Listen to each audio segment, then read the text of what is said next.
Hello दोस्तों, my name is Vimal Kumar Pandey और मेरा यही कहना है कि आप लोग पढ़ें, मन लगाकर पढ़ें, क्योंकि किस्मत दोबारा मौका नहीं देती। किस्मत दोबारा मौका नहीं देती, दुनिया अनजाने को पनाह नहीं देती। आए दोस्त, जिंदगी से इतना प्यार मत करना, क्योंकि मौत कभी रिश्वत नहीं लेती। तो इस वाणी के साथ आज हम लोग शुरुआत करते हैं। कुछ आर्मेचर में जो पॉइंट्स होती हैं उनको पढ़ा जाए। आज हम लोग पढ़ेंगे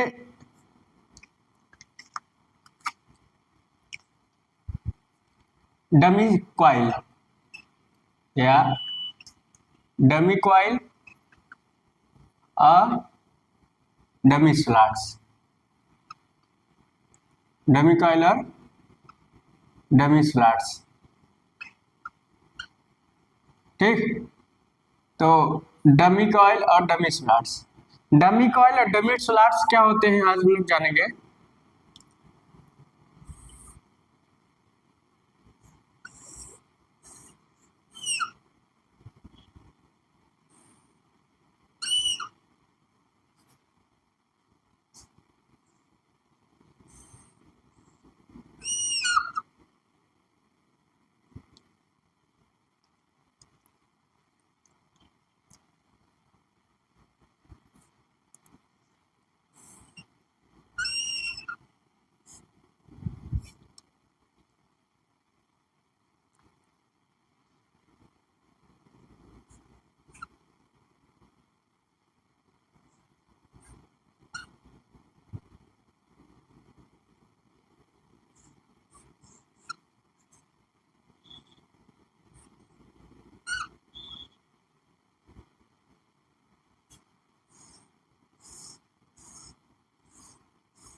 अब डमी कॉइल डमी स्लॉट्स क्या होती है। आर्मेचर में जो आर्मेचर का घूमने वाला पार्ट होता है उसमें हम लोग स्लॉट्स काटते हैं। स्लॉट्स तो आर्मेचर में मान लो आर्मेचर में जो स्लॉट्सों की संख्या ज्यादा हो गई। हम लोग क्या कर रहे हैं, आर्मेचर में वाइंडिंग जब करते हैं तो उसमें देखते हैं कितने स्लॉट्स हैं। मान लो हम आर्मेचर में जितने स्लॉट्स हैं वो देख रहे हैं कि आर्मेचर में मान लीजिए स्लॉट्स में एक कंडक्टर डाल दिए, स्लॉट्स में कंडक्टर डाल दिए, स्लॉट्स में कंडक्टर डाल दिए। अब देखिए कि स्लॉट्सों की संख्या क्या है, ज्यादा है। मतलब जितने कंडक्टर के लिए जितने स्लॉट्स में उतने कंडक्टर डाल दिए, मगर ये स्लॉट्स क्या है, एक्स्ट्रा है। क्या है, एक्स्ट्रा है। तो जो एक्स्ट्रा स्लॉट्स होते हैं हमारे आर्मेचर में क्या होते हैं, जो एक्स्ट्रा स्लॉट्स होते हैं, 1 2 3 4। अब इन स्लॉट्सों को हम लोग बोलते हैं क्या, डमी स्लॉट्स। क्या बोलते हैं, डमी स्लॉट्स। हम लोग क्या बोलते हैं, डमी स्लॉट्स। तो क्या बोले, डमी स्लॉट्स। तो आर्मेचर में स्लॉट्सों की संख्या मान लीजिए ज्यादा है, मान लीजिए पर स्लॉट्स में पर कंडक्टर डालेगा तो जो एक्स्ट्रा स्लॉट्स होते हैं इनको बोलते हैं डमी स्लॉट्स। अब इन स्लॉट्सों को हम लोग ऐसा खुला नहीं छोड़ सकते। इसमें अगर हम ऐसा खुला छोड़ देंगे, ऐसे रख देंगे, तो उसमें क्या होगा, आर्मेचर का जो है मैकेनिकल बैलेंस गड़बड़ा जाएगा। आर्मेचर का मैकेनिकल बैलेंस खराब हो जाएगा। तो इस मैकेनिकल बैलेंस को हम लोग बैलेंस रखने के लिए, मैकेनिकल जो बैलेंस है इसका खराब ना हो, बैलेंस ना हो आर्मेचर, तो इसको हम इसमें हम क्या करते हैं, कॉइल डाल देते हैं। मान लीजिए अब हम लोग क्या करिए, कॉइल डाल दिए। क्या किए, कॉइल डाल दिए। अब क्या किए हम लोग, कॉइल डाल दिए। अब हम लोग क्या किए, कॉइल डाल दिए। तो कॉइल जब डाल दिए तो क्या हुआ, तो अभी कॉइल डालने के बाद इनको हम लोग क्या करते हैं, ऐसे इसको टेप से बांध देते हैं। इसको कॉइल डालकर हम लोग इसको टेप से बांध देते हैं। देखो कॉइल डाल देते हैं तो टेप से बांध देते हैं। तो इनको हम कम्यूटेटर से आपस में नहीं जोड़ते। तो इन जो एक्स्ट्रा कॉइलें होती है, जो एक्स्ट्रा डमी कॉइलें होती है, उनको हम लोग डमी कॉइल, जो एक्स्ट्रा हमारे कंडक्टर होते हैं जो आर्मेचर में आर्मेचर में जो कंडक्टर होते हैं उन्हें हम लोग डमी कॉइल कहते हैं। तो डमी स्लॉट्स क्या है, डमी स्लॉट्स कॉइल क्या है, डमी कॉइल क्या है, जब आर्मेचर में हम लोग क्या करते हैं, आर्मेचर में जब देखते हैं आर्मेचर में स्लॉट्सों की संख्या ज्यादा है, आर्मेचर में स्लॉट्सों की संख्या क्या है, ज्यादा है, यहाँ भी हम लोग कॉइल डाल देते हैं तो एक्स्ट्रा कॉइल हो जाती है, एक्स्ट्रा कॉइल बोलते हैं या एक्स्ट्रा कॉइल बोल सकते हैं इसको, एक्स्ट्रा कॉइल। तो क्या है, हम लोग आर्मेचर में एक्स्ट्रा कॉइल डाल दिए, आर्मेचर में हम लोग क्या करें, एक्स्ट्रा कॉइल डाल दिए, तो आर्मेचर में हम लोग एक्स्ट्रा स्लॉट्स मान लो पहले से ही है तो देख रहे हैं, तो अब क्या करें, तो आर्मेचर में जो एक्स्ट्रा स्लॉट्स है इन लोग को हम डमी स्लॉट्स बोलते हैं, क्या बोलते हैं, डमी स्लॉट्स। अब हम इनको खुला तो छोड़ नहीं सकते, खुला नहीं छोड़ सकते तो क्या होता है, जब हम खुला नहीं छोड़ सकते तो इस पर हम कॉइल डाल देते हैं, कॉइल चालक डाल देते हैं, इसमें चालक डाल दिए, इसमें चालक डाल दिए, इसमें चालक डाल दिए, तो एक्स्ट्रा चालक कहलाते हैं, एक्स्ट्रा कॉइल या एक्स्ट्रा चालक ही क्या कहलाते हैं, डमी कॉइल कहलाते हैं, डमी कॉइल कहलाते हैं। तो ये डमी आपका कॉइल हो गया, ये डमी स्लॉट्स हो गया, इसको आप लोग उतार लीजिए, इसको बोलते हैं डमी कॉइल, एक्स्ट्रा कॉइल को इसको क्या बोलेंगे, डमी, यहाँ लिख लीजिए, इसको बोलेंगे डमी कॉइल। तो अब हम लोग डमी कॉइल जाने, जो आर्मेचर में लोग कुछ, और डमी कॉइल ज्यादातर किसमें ज्यादातर स्लॉट्स एक्स्ट्रा होते हैं, वेव बाइंडिंग में, वेव बाइंडिंग में ज्यादातर स्लॉट से ज्यादा होती, तो हम वेव बाइंडिंग में डमी कॉइल का प्रयोग किया जाता है, क्योंकि वेव बाइंडिंग में ही लोग स्लॉट से ज्यादा बन जाती है, तो क्या होता है, हम लोग उस पर एक्स्ट्रा कॉइल, उस स्लॉट्स में एक्स्ट्रा कॉइल लगाकर और प्रयोग कर लेते, तो इसको हम लोग बोलते हैं डमी स्लॉट्स या डमी कॉइल। अब पूछता है डमी स्लॉट्स डमी कॉइल का प्रयोग कहाँ करते हैं, वेव वाइंडिंगों में डमी स्लॉट्स और डमी कॉइल होता है। तो यहां हम लोग लिख लेते हैं नंबर वेव, वेव बाइंडिंग में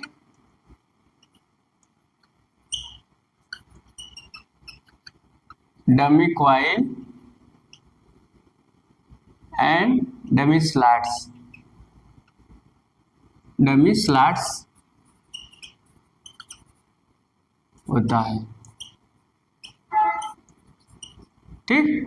याद रखिएगा कि डमी कॉइल डमी स्लॉट्स क्या है, जो एक्स्ट्रा स्लॉट्स होते हैं उन्हें हम डमी, जो एक्स्ट्रा स्लॉट्स होते हैं डमी स्लॉट्स बोलते हैं, और जो इन एक्स्ट्रा कॉइलें होती है इससे हम लोग क्या बोलते हैं, डमी कॉइल बोलते हैं। आप लोग इसको उतार लीजिएगा।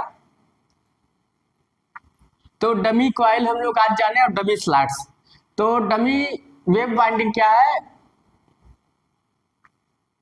आपकी वेव बाइंडिंग में हम लोग डमी कॉइल और डमी स्लॉट्स होता है, डमी स्लॉट्स और डमी कॉइल नामक जो आता है वर्ड वो वेव बाइंडिंग से आता है।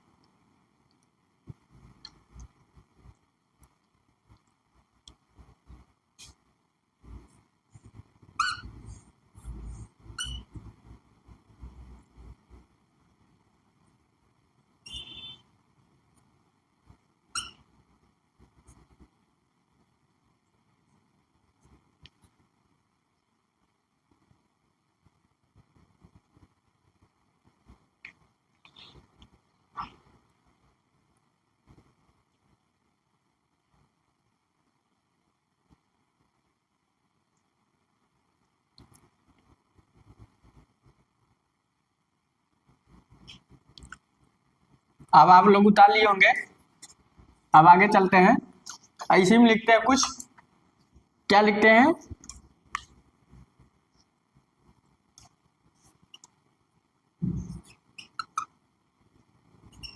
आर्मेचर, इन armature extra coil, extra slots,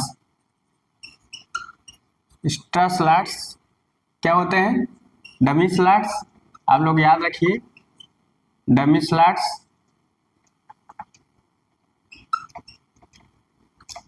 और इन armature extra coil dummy coil बोला जाएगा। क्या बोला जाएगा, डमी कॉइल बोला जाएगा। तो ए आपका एक क्या होता है, straw coil, dummy coil, straw slot, dummy slot. आप लोग इसको ताल लीजिए।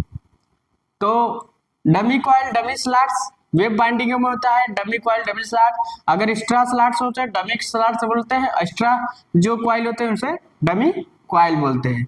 नाम आता है डमी कॉइल का उपयोग वेब बाइंडिंग में करते हैं। डमी कॉइल है क्या, डमी कॉइल किस लिए प्रयोग करते हैं, डमी कॉइल है क्या, तो डमी कॉइल को जानना बहुत जरूरी था, इसलिए डमी कॉइल के बारे में आज ये बताया जा रहा है कि डमी कॉइल कहते हैं, डमी कॉइल का उपयोग किया जाए। डमी कॉइल है क्या वेब बाइंडिंग में, डमी कॉइल क्यों आया, कैसे आया, तो ये आप लोग इसको जान आज इसको बताया गया कि डमी कॉइल क्या है। अब आगे चलते हैं, आप लोग इसको पढ़ेंगे।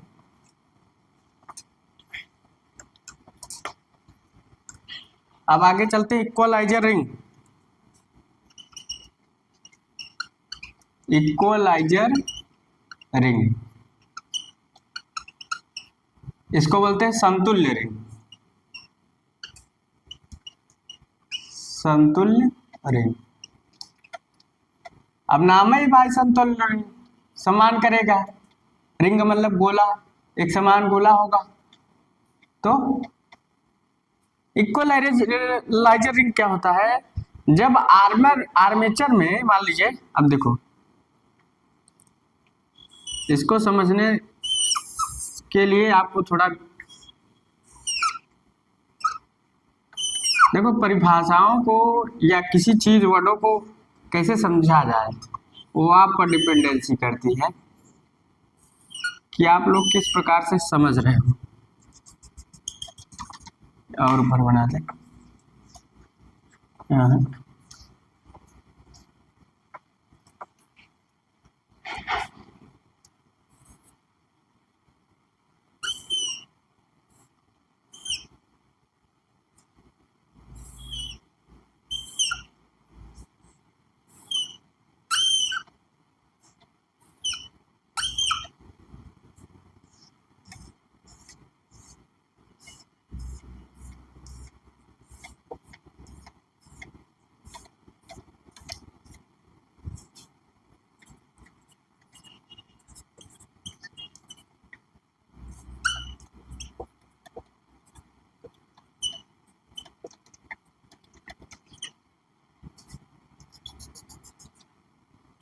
या मान लीजिए यहाँ से, मान लीजिए ब्रश है, यहाँ यहाँ मान लीजिए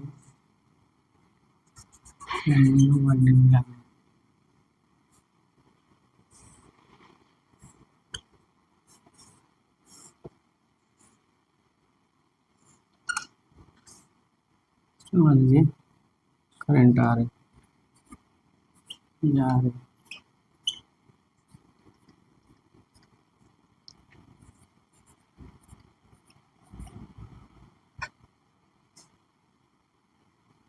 यहाँ से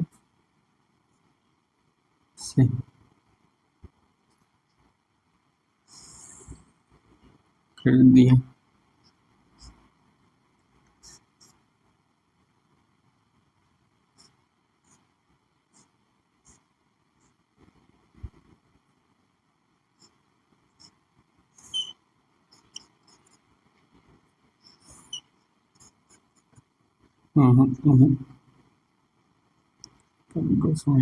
ऐसे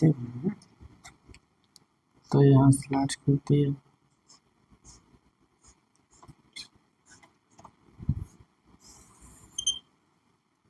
ठीक है, पुश बन गया, पुश बन गया।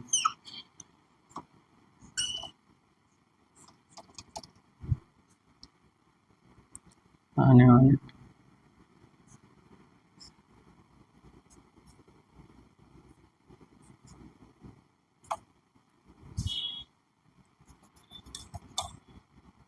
ये आप लोग डाल लिए कोलाइजर, थोड़ा सा देखते हैं क्या है, थोड़ा सा समझते हैं। तो मान लीजिए ऐसे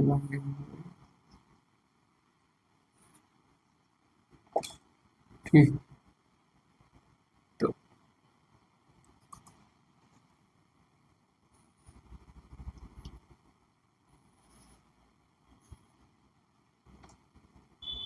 से कर दी।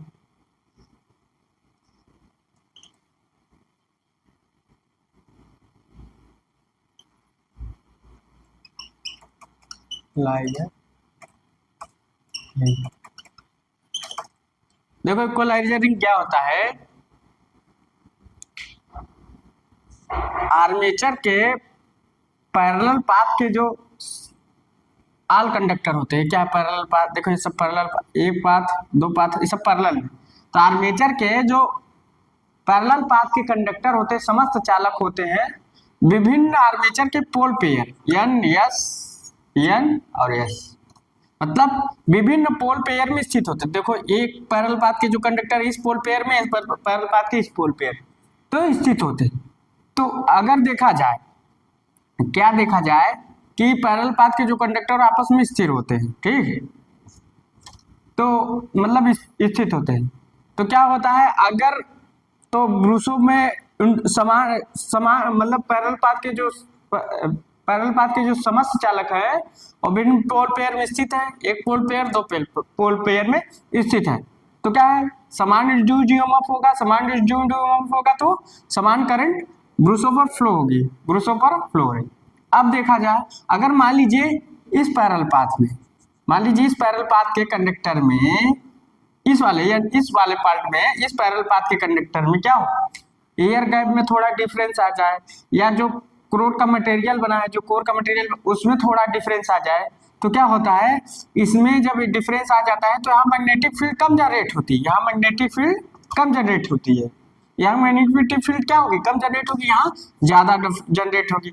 मतलब यहाँ का इंड्यूस्ड ईएमएफ अलग होगा, यहाँ का मान लो इंड्यूस्ड ईएमएफ E1 हो गया, यहाँ का इंड्यूस्ड ईएमएफ मान लो E2, तो यहाँ का इंड्यूस्ड ईएमएफ यहाँ का इंड्यूस्ड डिफरेंस हो गया, क्योंकि यहाँ एयर गैप में डिफरेंस, यहाँ एयर गैप में इक्वल है। पहले क्या था कि समान इंड्यूस्ड ईएमएफ होता था E1 E2, तो ब्रूसो में समान करंट जाती थी तो कोई दिक्कत नहीं होता था। अब जब क्या होगा, इसके एयर गैप में थोड़ा डिफरेंस आ गया, जब एयर गैप में थोड़ा डिफरेंस आ गया तो क्या हुआ, E1 E2 में डिफरेंस आया, क्योंकि यहाँ मैग्नेटिक फील्ड ज्यादा जनरेट होगी, यहाँ मैग्नेटिक फील्ड कम जनरेट होगा।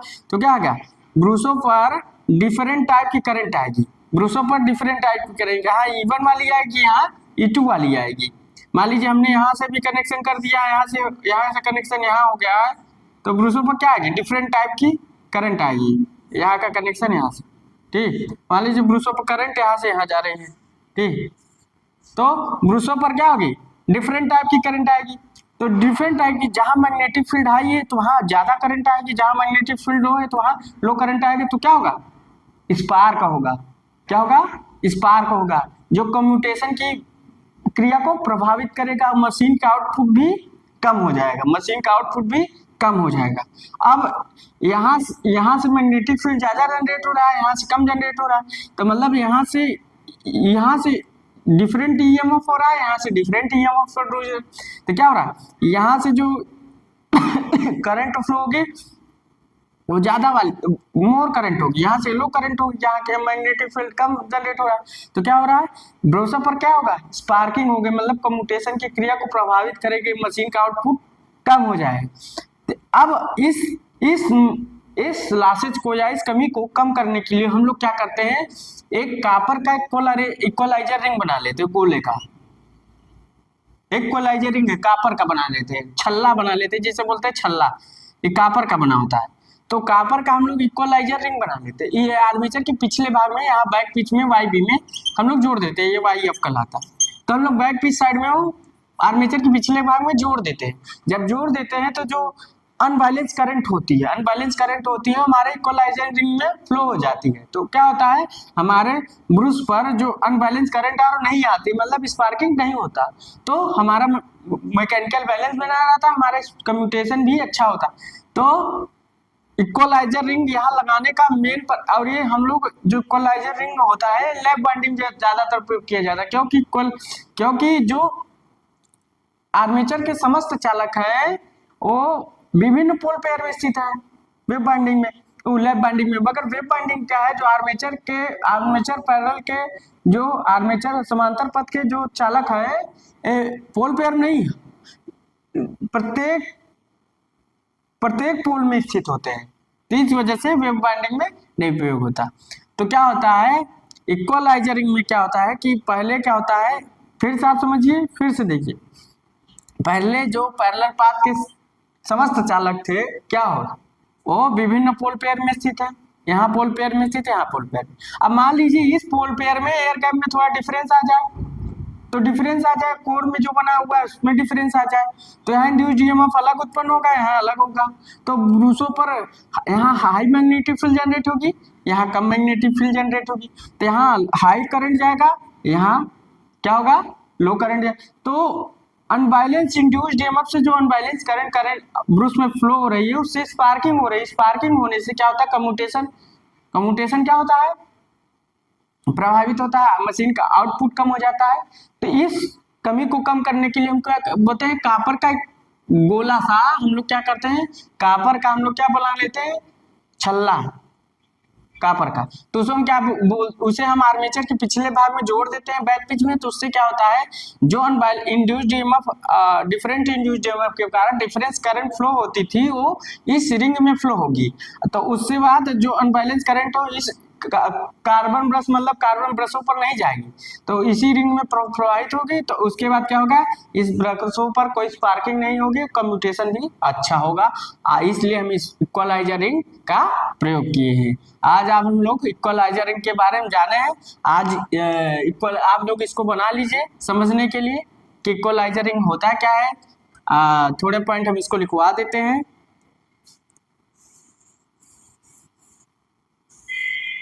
ये चीज लोग कहते हैं इक्वलाइजरिंग, इक्वलाइजरिंग का इक्वलाइजरिंग है क्या, इक्वलाइजरिंग प्रयोग क्यों क्यों किया जा रहा है, बार बार कहेंगे कि इक्वलाइजरिंग का हम लोग इसमें प्रयोग कर रहे हैं, किस में प्रयोग किया जाता है, पूछता है। इक्वलाइजरिंग का प्रयोग लैप बाइंडिंग में प्रयोग किया जाता है, वेब बाइंडिंग में हम लोग लैप बाइंडिंग में इक्वलाइजरिंग का प्रयोग करते हैं, वेब बाइंडिंग में नहीं करते।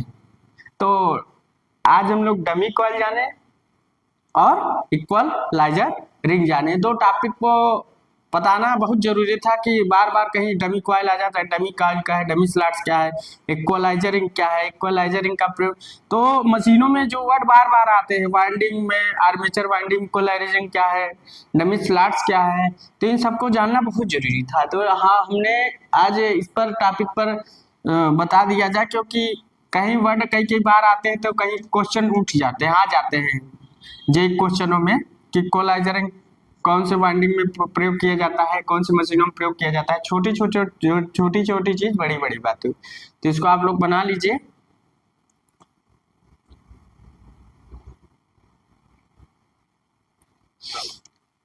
इक्वलाइजरिंग देखा जाए तो बड़ी मशीनों में 20 प्रकार के छल्ले होते हैं, 20 टाइप के छल्ले बनाए, छोटी मशीनों में 8 प्रकार के छल्ले बनाए जाते हैं। तो इक्वलाइजरिंग बड़ी मशीनों में 20 लगभग 20 छल्ले होते हैं और छोटी मशीनों में 8 छल्ले इक्वलाइजरिंग के बनाए जाते हैं। आप लोग इसको उतार लीजिएगा।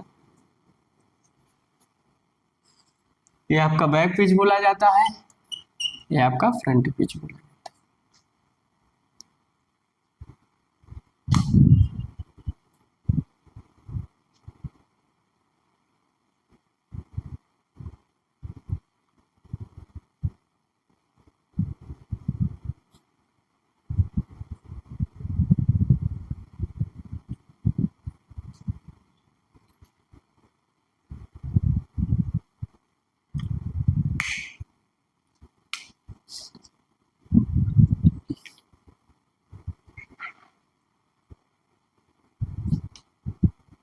अब आप लोग इसको उतार लिए होंगे, पुश करके आप लोग वीडियो देख लीजिएगा, क्योंकि पुश करके देखेंगे तो अच्छे से भी बना लेंगे। तो ये आपका इक्वलाइजरिंग होता है।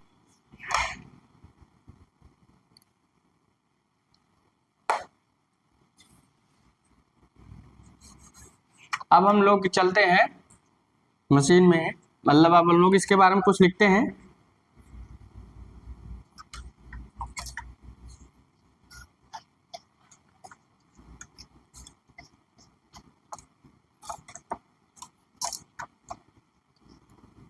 इसके बारे में हम लोग कुछ लिखते हैं, इक्वलाइजरिंग के बारे में हम लिखते हैं, इक्वलाइजरिंग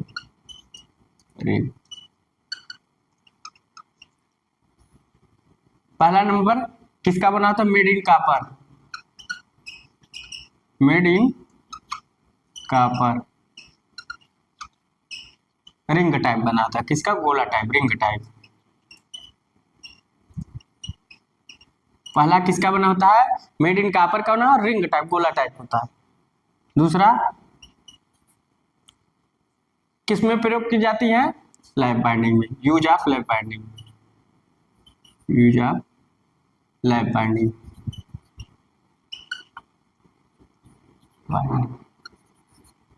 और क्या लिखेंगे? तीसरा नंबर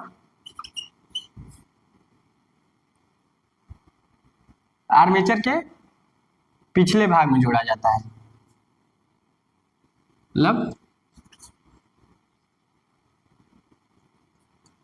क्या लिख लो? आर्मेचर के पिछले भाग में जोड़ते हैं, आर्मेचर के पिछले भाग में जोड़ते हैं। और क्या लिख सकते हैं इसमें? चौथा, और जितना हो सके उतना पॉइंट आप लोग लिख सकते हैं, जितना पॉइंट हो सके ना आप लोग। और दूसरा कम्यूटेशन इंप्रूव हो जाता है,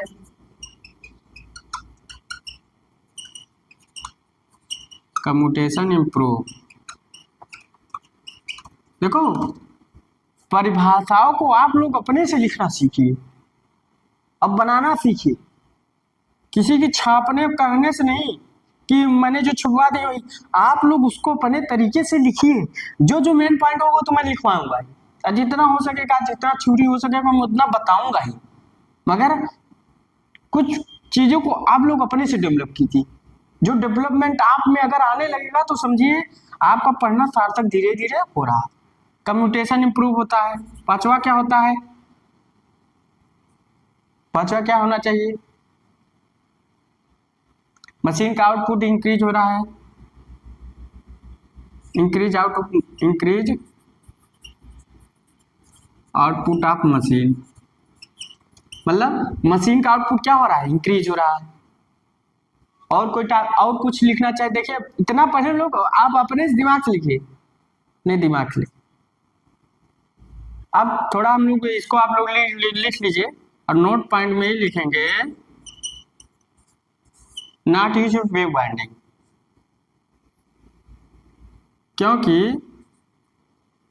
लिखेंगे वेव बाइंडिंग में,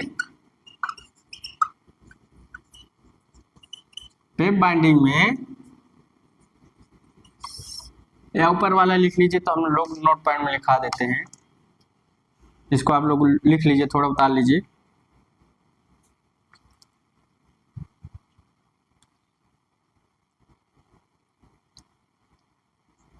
इसको आप लोग उतार लीजिए।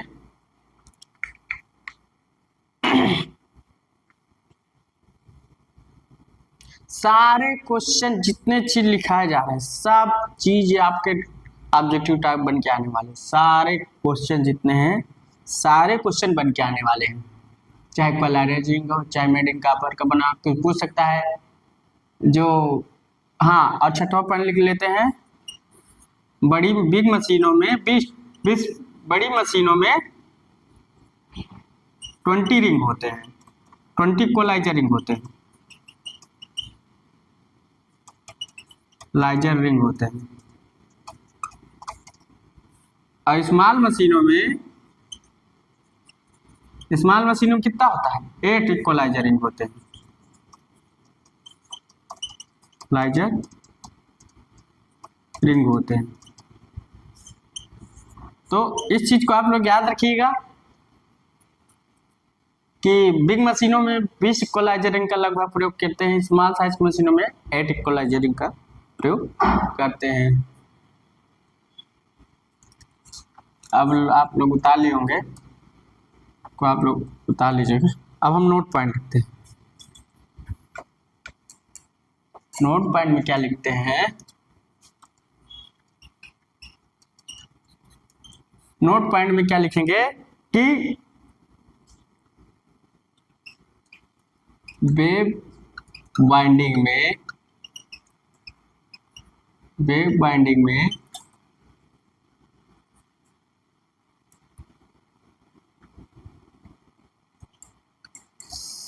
समांतर पैरेलल पाथ लिखते हैं, समांतर समांतर लिखे, पैरेलल पाथ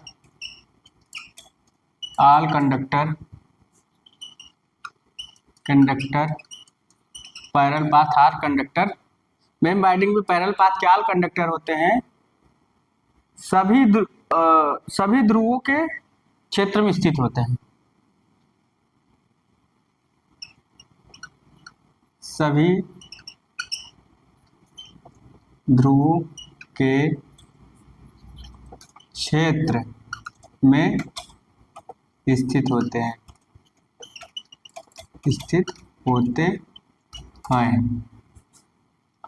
और तथा ध्रुव जोड़े के पोल पेयर में स्थित नहीं होते, और ध्रुव जोड़े के पोल पेयर में स्थित नहीं होते, और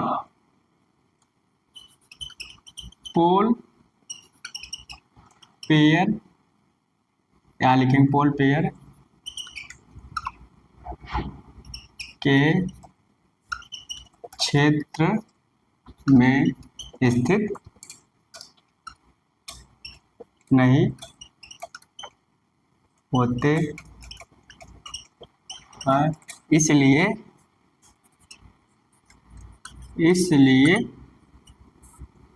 वेव बाइंडिंग में इक्वलाइजर रिंग का प्रयोग नहीं होता, इसलिए वेव बाइंडिंग में इक्वलाइजर रिंग का यूज नहीं होता है। आप लोग बता लीजिए कि क्यों नहीं होता, क्यों प्रयोग किया जा रहा है। आज इसके बारे में हम लोग जाने, क्या होता है, क्यों यूज होता है, इसको आप लोग बता लीजिए।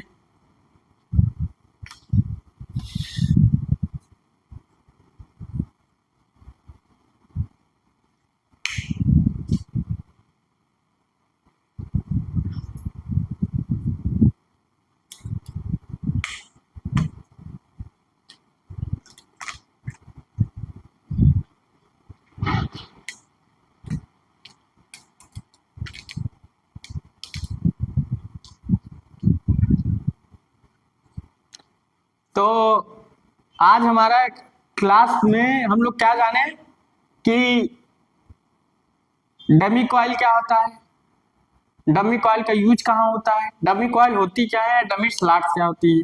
उसके बाद हम लोग जाने इक्वलाइजर रिंग क्या होता है, इक्वलाइजर रिंग के बारे में जाने इक्वलाइजर रिंग का यूज कहाँ होता है, इक्वलाइजर रिंग है क्या, बना किसका है।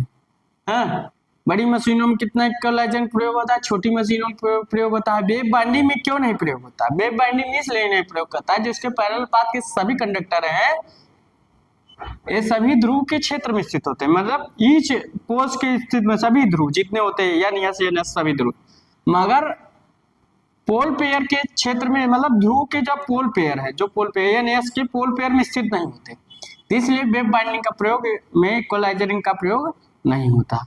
तो लैब बाइंडिंग में इक्वलाइजर रिंग का प्रयोग क्यों हो रहा है, वेव बाइंडिंग में क्यों नहीं रहा, तो सारा आज हम टॉपिक लिखवा दिए हैं। तो अगर हमारे समझाने का तरीका और बताने का तरीका आपको अच्छा लग रहा हो कि यहाँ कुछ नहीं हमको जानकारी मिल रही, तो आप लोग लाइक एंड सब्सक्राइब कर दीजिए, बेल आइकन को दबा दीजिए, क्योंकि आने वाली नोटिफिकेशन या वीडियो आपको मिल सके। तो थैंक्स।